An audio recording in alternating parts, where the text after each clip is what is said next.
Welcome back. خبروں کے سلسلے کو دوبارہ سے آگے بڑھائیں گے اور آپ کو بتائیں گے کہ دریائے چناب بھی بھر گیا۔ سیلابی ریلا جنگ میں داخل ہونے سے 50 سے زائد دیہات اور بستیاں زیر آب آ گئیں۔ لوگ اپنی مدد آپ کے تحت مال مویشیوں سمیت محفوظ مقامات پر منتقل ہو رہے ہیں۔ دریائے چناب اور جہلم میں طغیانی کے باعث دریا کنارے آباد 50 سے زائد دیہات اور بستیاں زیر آب آ گئی۔ لوگ اپنی مدد آپ کے تحت مال مویشیوں کو لے کر محفوظ مقامات پر منتقل ہونا شروع ہو گئے۔ ضلعی انتظامیہ کی طرف سے بروقت سیلاب آمد کی اطلاع کے پیش نظر کسی جانی نقصان کی اطلاع نہیں ہے۔ دوسری جانب سیلابی علاقوں میں وبائی امراض سے بچنے کے لیے محکمہ صحت کی طرف سے تاحال کوئی فلڈ ریلیف کیمپ نہ لگایا جا سکا، جس کے باعث عوام کو پریشانی کا سامنا ہے۔ تاہم ریسکیو 1122 پوری طرح متحرک ہے۔ 13 مختلف پوائنٹ پر ریسکیو نے متاثرین کی مدد کے لیے کیمپ قائم کر دیے ہیں۔ سندھ کے مختلف شہروں میں ایک بار پھر وقفے سے تیز بارش کا سلسلہ شروع ہو گیا۔ حیدرآباد، سکھر، نواب شاہ، میرپور خاص، ٹنڈولا یار سمیت مختلف شہروں میں بارش جاری ہے۔ کچھ ہی دیر کی بارش سے بیشتر شہروں کی سڑکیں تالاب کا منظر پیش کرنے لگی۔ بارش آئی، پانی آیا، لیکن صفائی کے لیے ابھی تک کوئی نہیں آیا۔ سندھ کے مختلف شہروں میں پچھلی بارش کے پانی کی نکاسی کا کام شروع نہیں ہوا اور ایک بار پھر مختلف شہروں میں تیز بارش کا سلسلہ شروع ہو گیا۔ حیدرآباد میں وقفے سے تیز بارش جاری ہے، جبکہ شہر کی مہر علی کالونی، فاطمہ جناح کالونی، ریلوے کالونی میں گزشتہ بارشوں کا پانی ابھی بھی جمع ہے۔ سکھر میں بھی بادل ایک بار پھر برسنا شروع ہو گئے۔ بارش ہوتے ہی بیشتر علاقوں میں بجلی غائب ہو گئی۔ نواب شاہ، میرپور خاص، ٹنڈولا یار، سانگڑ میں موسلا دھار بارش سے سڑکوں پر کئی فٹ پانی جمع ہو گیا۔ نوشہرہ، فیروز، شاہپور چاکر اور جام نواز علی میں بھی تیز بارش سے نشیبی علاقے زیر آب آ گئے۔ پانی کے سطح کراچی کے شہریوں کے لیے قدرت کا زبردست تحفہ۔ حالیہ بارشوں نے ہب ڈیم کو مکمل بھر دیا۔ اہلیان کراچی کے لیے 3 سال کا پانی ذخیرہ ہو گیا۔ گزشتہ کچھ سالوں میں پانی کی سطح ڈیڈ لیول تک بھی جا چکی تھی، تاہم پانی کا یہ ذخیرہ شہریوں کے لیے کسی نعمت سے کم نہیں ہے۔ صرف کراچی بلکہ ہب ڈیم کے اطراف کے علاقے اور ہب شہر کو بھی ڈیم سے پانی فراہم کیا جا سکے گا، اس لیے شہریوں نے بھی اپنی خوشی کا بھرپور اظہار کیا۔ ڈیم کا یہ پانی شہریوں کو ضرور ملے گا، لیکن کینال کی مرمت کے بعد جو کہ دیکھ بھال نہ ہونے کے سبب مختلف مقامات سے ٹوٹ پھوٹ کا شکار ہو کر اگلے کچھ دنوں تک بند ہے۔ اسلام آباد ہائی کورٹ میں العزیزیہ ریفرنس میں اپیلوں پر سابق وزیر اعظم نواز شریف نے حاضری سے استثناء کی درخواست کر دی۔ سابق وزیر اعظم نواز شریف نے درخواست میں موقف اپنایا کہ بیماری کی وجہ سے بیرون ملک زیر علاج ہوں، بیرون ملک ہونے کی وجہ سے پیش ہونا ممکن نہیں۔ عدالت سے استدعا ہے کہ اپیلوں کی سماعت پر حاضری سے استثناء دیا جائے۔ حکومت کا نان ٹیکس ریونیو اختتام پذیر ہونے والے مالی سال 2019-20 کے دوران 427 ارب روپے سے بڑھ کر 1524 ارب روپے تک جا پہنچا۔ میڈیا رپورٹ کے مطابق شرح سود کو 14.25% کی بلند ترین سطح پر لے جانے کی پالیسی کا فائدہ حکومت کو ہوا۔ اسٹیٹ بینک کا منافع ملکی تاریخ میں بلند ترین سطح 935 ارب روپے تک پہنچ گیا۔ پاکستان ٹیلی کمیونیکیشن اتھارٹی کا منافع 127 ارب روپے ہے۔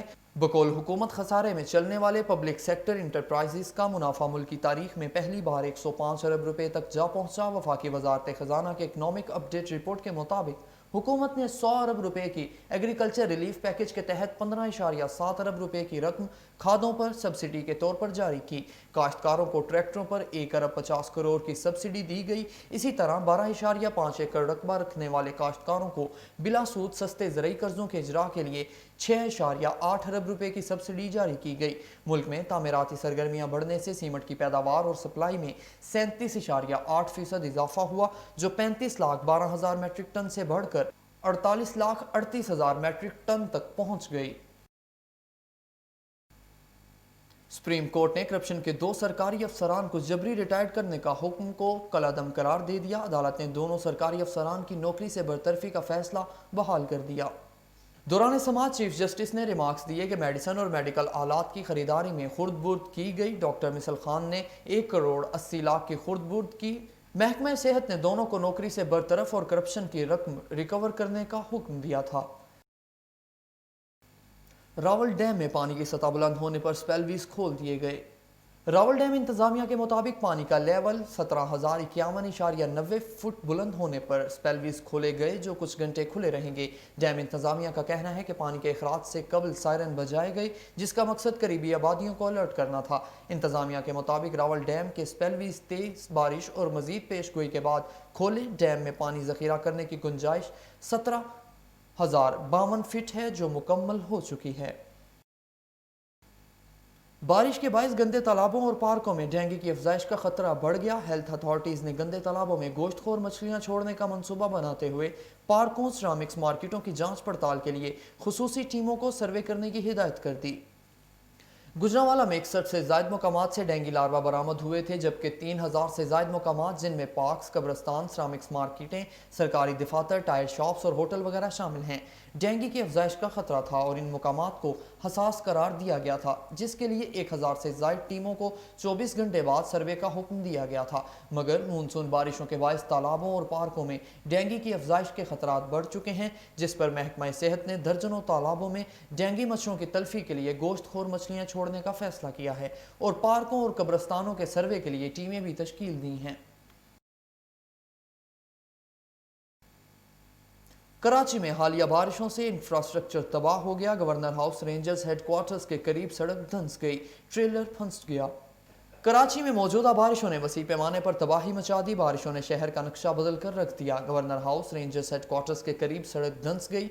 سڑک کے دھنسنے کی وجہ سے ٹریلر پھنس گیا۔ کورنگی انڈسٹریل ایریا، جام صادق پل اور کازوے پر ٹریفک جام ہو گئی۔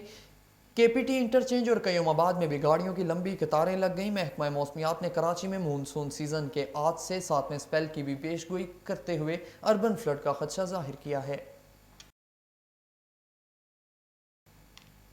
وزیر اعلیٰ پنجاب سردار عثمان بزدار کا یوم عاشور پر بہتر سیکیورٹی انتظامات پر اظہار اطمینان، قانون نافذ کرنے والے اداروں کی خدمات کو سراہا۔ وزیر اعلیٰ عثمان بزدار نے اپنے بیان میں کہا کہ محرم الحرام خصوصاً یوم عاشور پر پنجاب میں امن و امان کی صورتحال کنٹرول میں رہی۔ کابینہ کمیٹی کے تمام اراکین نے دن رات محنت کر کے امن و امان کے قیام کا قومی فریضہ احسن طریقے سے سر انجام دیا۔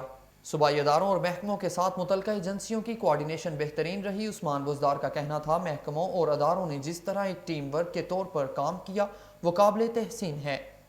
امن کمیٹیوں کے عہدیداران اور منتخب نمائندوں نے اتحاد و اتفاق کی فضا برقرار رکھنے کے لیے مؤثر کردار ادا کیا۔ علماء کرام اور دیگر طبقات نے عاشورہ محرم کے دوران بھائی چارے اور یکجہتی کی فضا برقرار رکھنے کے لیے مثالی کردار ادا کیا۔